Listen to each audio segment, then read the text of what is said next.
Hi, and welcome back to Easy Spanish con Señor Tim. The last time we're together, I did Chapter 2, Lesson 2, Part 2. But when I was going back and checking my sentences and so forth, I made an error that I need to correct this time.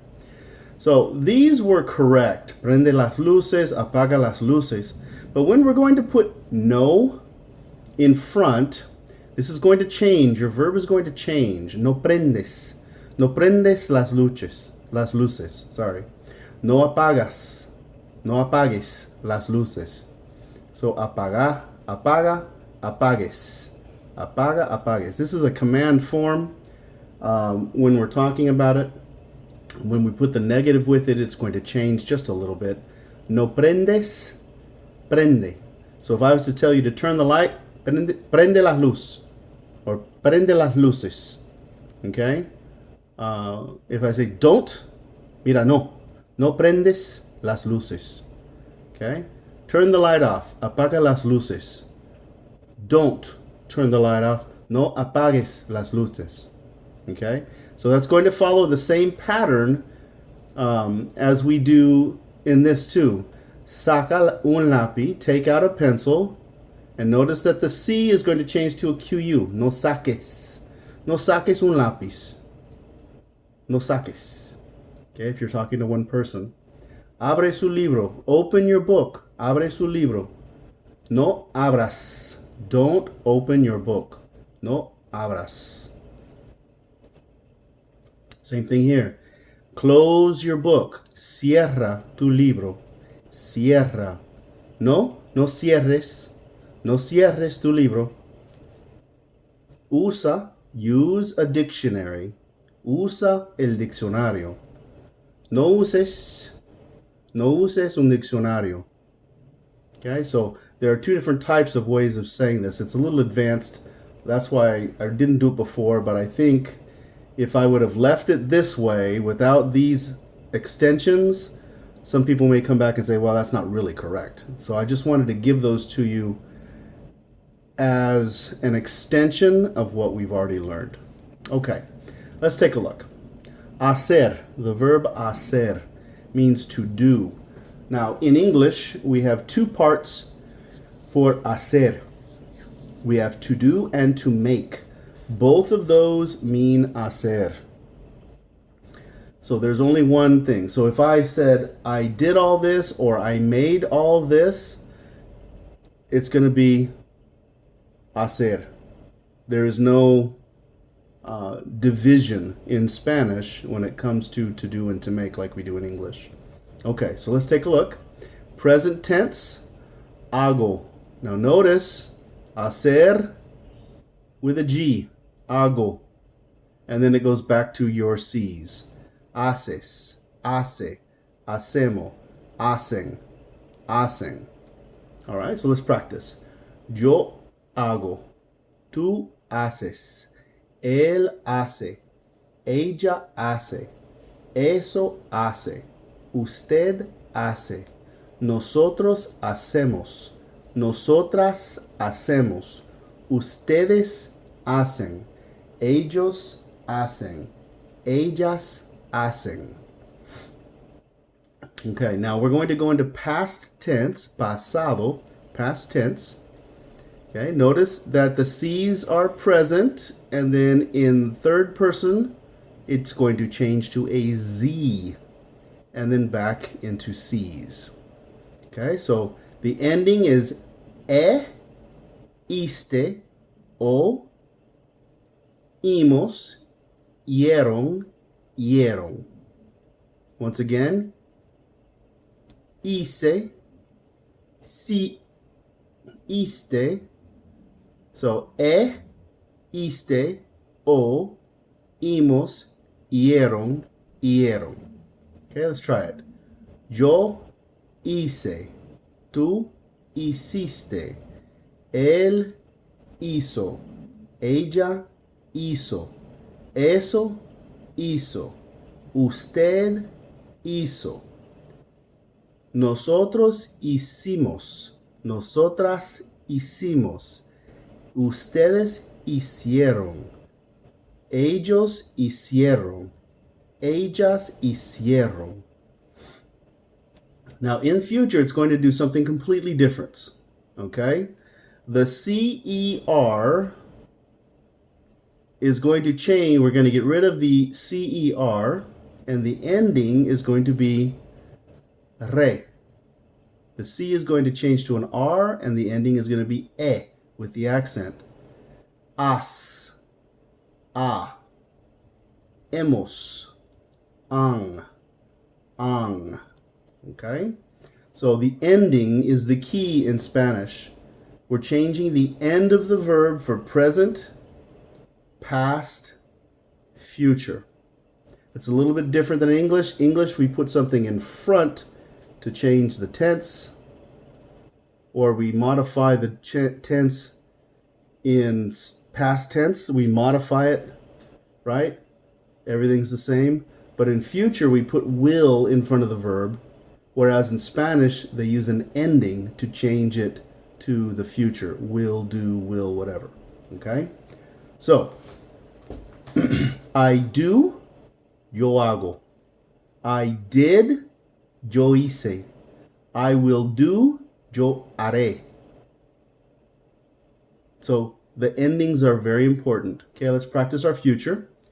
Yo haré, tú harás, él hará, ella hará, eso hará, usted hará, nosotros haremos, nosotras haremos, usted harán, ellos harán, ellas harán.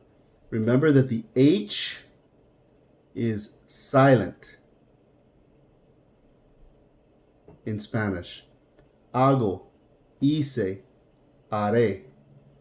Haces, hiciste, harás. Hace, hizo, hará. Hacemos, hicimos, haremos. Hacen, hicieron, harán. Hacen, hicieron, harán. Okay, now, I know this is kind of advanced for beginning level Spanish, but it's important that you understand the differences between the English and the Spanish language, and that these endings to verbs are paramount when we're talking about conjugating in tenses. Okay, I don't think I have, oh yes I do. Okay, so let's take a look at the sentences down below. Present tense, yo hago muchas tareas. I do a lot of homework or chores, depending on who you're speaking to. Yo lo hice ayer. I did it yesterday. Yo lo hice ayer. I did it yesterday. Yo lo haré mañana. I will do it tomorrow. I will do it tomorrow. Notice that lo, it, is going to be in front of the verb. Yo lo. I, it, will do tomorrow is how the sentence is constructed. Present continuous, same thing. Lo, it, is in front. Yo lo estoy haciendo. I'm doing it. Okay, so hice la lavandería. I did the laundry. Now when we say I did the laundry, it means we washed. Lavé. I washed the clothes, the laundry. Sequé. That's the word to dry or dried. I dried the laundry. Doble, to fold. I folded the laundry or the clothes. La ropa is literally the clothes. Lavandería is the laundry. So, lavé la ropa. I washed the clothes. Sequé la ropa. I dried the clothes. Doblé la ropa. I folded the clothes. All right, let's take a look at some student questions. They had some questions on different things that we found around the house, especially eating things. So let's take a look. El plato, that means the plate. Los platos, the plates. El cuchillo, the knife. Cuchillo. Or it could be cuchillo with a j sound for double L. El cuchillo. Fork. El tenedor. Tenedor. Tenedor. So we have platos, cuchillo, tenedor, cuchara for spoon, cuchara, vasos, glasses, vasos. Now, vasos in English, glasses can be many different things. It can be spectacles, it could be drinking glasses, many different things. But the word vasos is only glass to drink out of. They have different words for spectacles. Utensilios, utensilios, utensilios, utensils, utensils. Tazón, that's a bowl. Tazón. Or notice that the accent is on the O. Tazón. One more time. El plato, los platos. El cuchillo, el cuchillo. El tenedor, el tenedor. La cuchara, la cuchara. Los vasos, los vasos. Los utensilios, los utensilios. El tazón, el tazón. Okay. Now, different things that I'm doing here. For one knife, un cuchillo.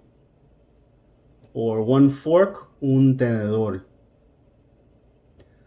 One spoon, una. Notice that it ends with an A. Una cuchara. Un tazón, a bowl. Unos utensilios, some utensils. Unos vasos, some glasses. Unos platos, some plates. So we can expand this and so forth. If you want to do unos, if you want to say some forks, you're going to need to change tenedor with an ES at the end. Tenedores.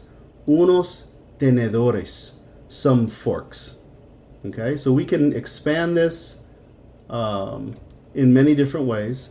But notice that if it's masculine, you're going to use un.